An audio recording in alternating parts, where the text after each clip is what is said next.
Sadhguru, it just breaks my heart that I'm having such a beautiful moment here with you, and our world is in the middle of a war right now. Not the world, only two nations. Two nations. No, it's very important we don't exaggerate this because we should never move into that thing about two world wars have happened. We should never ever move in that direction. Conflict should not happen, but in case it happens, at least it must be contained. Everybody should not jump into it. What do you think goes on in those few men's minds, you know, the ones who are the decision makers? Why would you consciously choose to go to war? It can't just be for economic reasons, there has to be a thought of ego as well, I feel. See, these are very superfluous judgments, but we must understand all this is rooted in our strong sense of identity, and we want our identity to dominate somebody else's identity. So nationhood is a very strong identity. The identity is consciously built and encouraged to a point that you're willing to shed your life for your nation, which is always considered a great virtue, right? If I'm willing to shed my life for my nation, I'm also willing to take your life for that. That is a natural process. Whether it is nation, race, religion, caste, creed, or even your individuality, if you're unnecessarily identified, you will get into unnecessary levels of friction and conflict. We've gone through a whole rigor of invasions, worst kind of invasions. We have not documented it very well as other cultures have, but we have gone through and taken a beating that very few populations in the world have taken, most cruel kind of battering we have taken. But we're still not bitter, that is what is beautiful about us. People have come, subjugated us, made us feel like, you know, you even have to pay a tax for being who you are, all this, but we are not bitter. That is a great thing, okay? We are not bitter. Yesterday what happened, for that we are not bitter. But making sure that doesn't happen again to us tomorrow is also equally a responsible thing to do, for which we are building a strong nation right now. We should have done it sooner, it's 75 years now, but we are doing it, a little slow, but for the size of the country and the diversity of the nation that we are, I think we are doing well. See, the thing is this, when nations across the world, almost without exception, fortunately, Europe was not going that way after World War II, but now once again they're going that way. Almost every nation has invested enormous amount of money in building and stockpiling arms, armaments, bombs, missiles, smart bombs. I don't know how a bomb can be smart, it's the dumbest thing to do. It is the dumbest thing to do.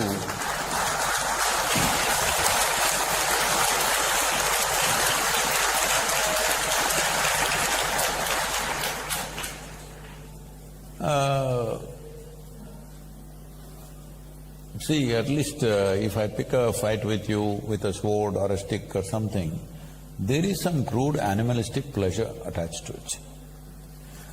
1,000 people are sitting here, you just drop a bomb, all of them died. I don't know what is smart about that. I cannot understand this.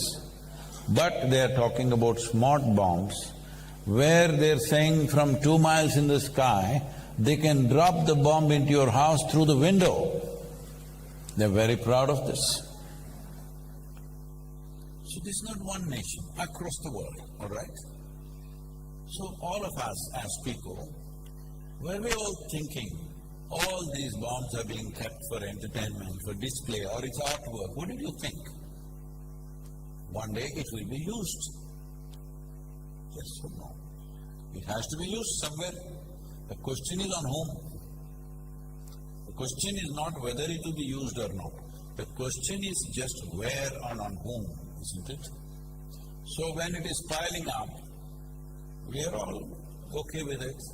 In every movie, there is no movie without a bomb or at least a smashed face. We are all enjoying it.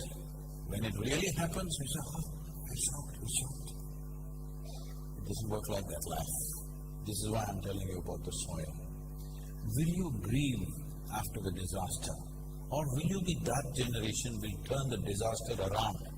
This is all the choice we have, because this is our time on the planet. How we do our life is our life, isn't it? So, wars are almost inevitable because economies are built on war. Without war, a lot of people cannot survive. The largest industry on the planet is arms and armaments. How will you not use it? If I'm making guns and bullets and I sell it to you and you don't shoot a single bullet, I'm disappointed with you. Hello? This happened, I was at the World Economic Forum. At that time, the Sudanese war was going on, terrible war. Over 2,600,000 people died, out of which 50% were children below 6 years of age. Can you beat it? 130,000 children die in one war. So, at that time, some, movie stars and others are going there and carrying one, an African child is always a trophy. You carry this child and take photo ops and all this is happening. I said, see, and they showed a video where all these militants or soldiers or whatever you want to call them, they're just going in these pickup trucks, simply shooting at the sky, okay? I said, see, these guys, if I have a fight with you, at least I need to shoot you. If I'm shooting the sky, that means I have abundant supply of bullets, isn't it? Abundant supply. Otherwise I won't be shooting the clouds. If I'm fighting a war, when I shoot, I want somebody to die. Yes or no? Hello? I'm not going to shoot at the sky, but they're shooting at the sky with automatic weapons continuously. I said, see, somebody is supplying them plenty, all right? Otherwise nobody will shoot at the sky. I said, there are 62 industries in the world who manufacture that caliber of bullet. I will give you the addresses. Will you go and lock them up? No. You will go to the war zone and pick up a child and do drama. All you need to do is, if you take away the bullets, once that runs out, maybe they will hack each other, but you can't kill that many hacking, at least. If you can't transform the human being, at least you must defang him, isn't it? Hello? Yeah. Defang means you take away his teeth at least. If transformation is possible, fantastic. If that is not possible, at least his empowerment you should bring it down, isn't it? So, we have no intent of stopping the war, let's be clear about that. When it happens to us or when it happens close to us, we will cry. When it's happening somewhere else, it's drama.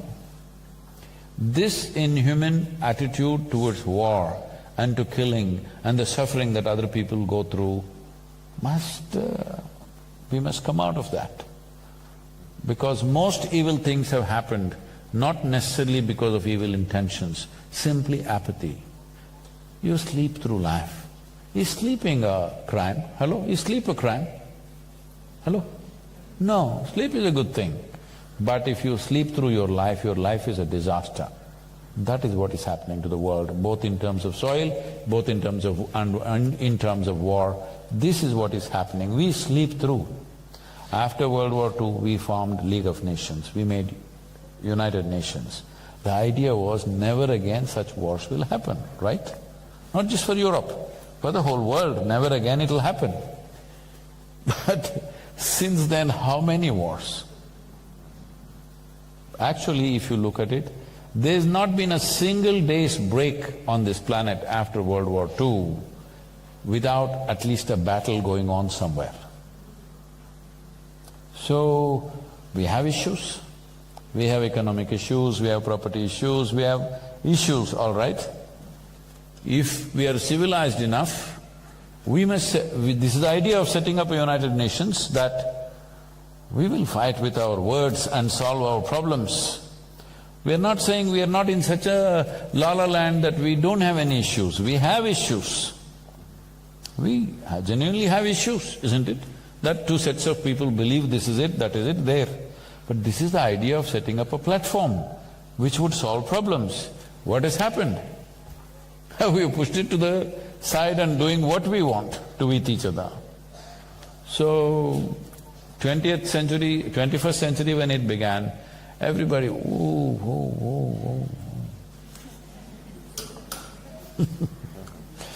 everybody said, this is 21st century, this is the age of information, this is technology, this, that, no wars. Tell me how many wars in 21st century? How many nations have been destroyed in 21st century? Many. Too many. Too many for 22 years, isn't it? I used to attend a lot of world peace conferences at one time. For about 2 years, 2.5 years, I attended a lot of international conferences. Then I saw, for a whole lot of people, this conference hopping itself is a profession, they're making a living out of it. I'm the only idiot sitting there thinking we are working for world peace.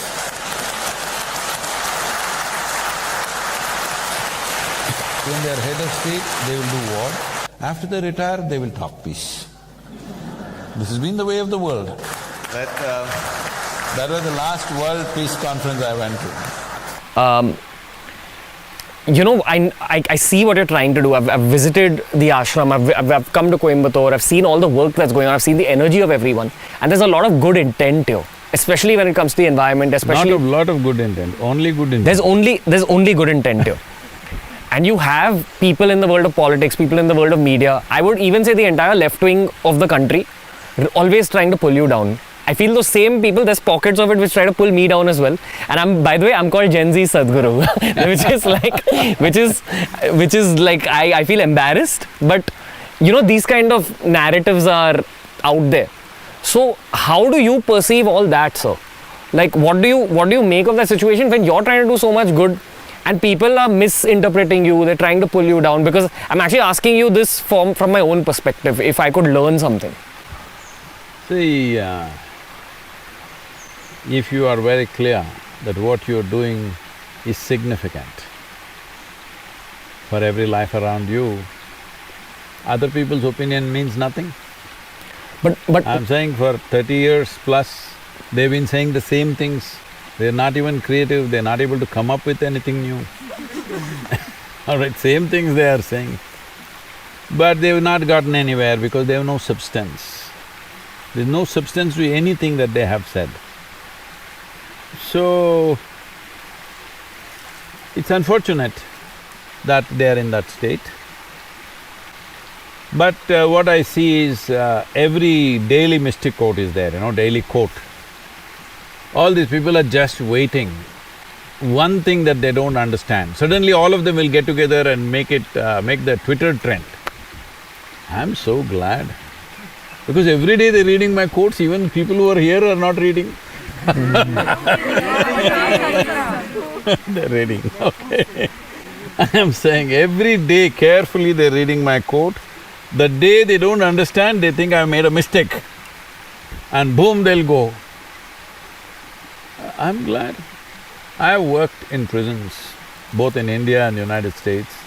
I have worked with hardcore criminals who have come for murder, rape, worst possible things that a man can do. For those things they have come. And I've seen significant transformation in their lives simply because of 2 days or 5 days of contact with me. These guys who are continuously following me, I'm very confident one day they will be very transformed. I wish them the best. But it's not just about the opinion, Sadhguru. I feel if you are in the middle of your own purpose, sometimes people will Yes, it unfortunately takes a certain amount of energy, time, resource to handle this. But see, they also enhance the message. Any publicity is good publicity. I don't think this is publicity, I've never looked for publicity. Actually, people may find this difficult to understand. I'm an extremely private person, really. I'm public because I consider all of them as part of myself, only in that sense. Otherwise, I'm not public in any sense. So, it takes a certain amount of, in your stride, a little bit of extra… It's like you're walking and somebody hangs onto your leg, you still have to walk, you walk, but they're lightweight. It's okay. I'm saying, whatever they've been doing for 25 years, they're not able to prove one point and say, okay, this has actually happened. How long will people believe this kind of trash endlessly? Slowly they're losing their traction, they're feeling stupid. Many of them have started following us in a positive way. Many journalists from yellow magazines and stuff, who started this whole scandalous thing about us, today they're all devotees here. Others will come. What do you think is that person's journey who has that much anger in their heart? See, some of them are genuinely angry because there is bitterness in them. From their own life? Yes, lack of being significant in the world. This is not just about me. They're attacking sports people, they're attacking actors, they're attacking artists. Anybody who's successful, they're attacking them because they're anti-success. They want to succeed, but they must have failed repeatedly in their lives, in everything that they do. Now anybody who is successful, they want to pull them down. Just tell me who's been spared, which arena of life has been spared. Politicians who are elected, they will pull them down. Sports persons who are very super successful, they pull them down. Spiritual people, of course, the thing is on. But they don't pull down all the spiritual people. If they're ineffective, if they're not a big success, they're not pulling them down, they're not disagreeing with them. Yeah. All right? So they're essentially, rankled by somebody's success, which shows lack of significance in their own life. I wish them success so that they can relax and be positive about life. Thank you very much for coming here and giving us the opportunity to talk with you and to listen to your great words. My question is about a current theme right now. It's about immigration. Yeah. And I know you're also an immigrant from Tibet. Mm-hmm. So yesterday I was a little bit surprised because I read an article about you saying that Europe is from the European and that the immigrants should go back to their home country. And that was not really comparable with the great words I hear you say about altruism, love, acceptance, equality. And my own opinion is that we earn a lot of gain and development in Europe also from other countries. So in my opinion, they are really welcome here. Can you maybe further explain yourself? Yes. Because I think we're Very on good. the same line, but I would like to hear you say more about that. Yes. Please, thank you. Those refugees from other country to Europe, I think like Germany and some other European countries provide help them. Wonderful. However, these refugees from different country, I think they themselves also should think their home is their own land. So in their own home, killing, bully, so a lot of suffering. Therefore, they something like escape. So European countries must provide shelter to them. And particularly children should provide facility for education. And the younger people, you should provide sort of the training, including some mechanic sort of training. Then the aim is eventually they should return their own land to rebuild their own country. That's my view, right from the beginning. So give shelter. For example, we Tibetan take shelter in India. But most of Tibetan is eventually, when situation change, everybody is want to return. So each country, their own culture, their own language, their own way of life, is better to live their own country. That's my view. The campaign to leave the European Union used one of your quotes in their posters. It said, the goal should be that migrants return and help rebuild their countries. You have to be practical. It's impossible for everyone to come. And that was used in a poster by the Leave campaign. What did you make of that? When you see number of people from Africa go to Europe, at that time, you say, I express Europe for Europeans. The European country should take these refugees and give them education and training, and then aiming is return to their own land with certain skill. And then European countries also have the moral responsibility to rebuild their own country. European people, so better keep Europe for Europeans. But meantime, take these refugees and help maximum way. And the aim is they rebuild their own area, their own country. I feel that. Some people say in the spirit of immigration, saying something like Europe for Europeans isn't a welcoming statement to make in this current era, where there's so many, 70 million people displaced at the moment in the world. Now, refugee problem, really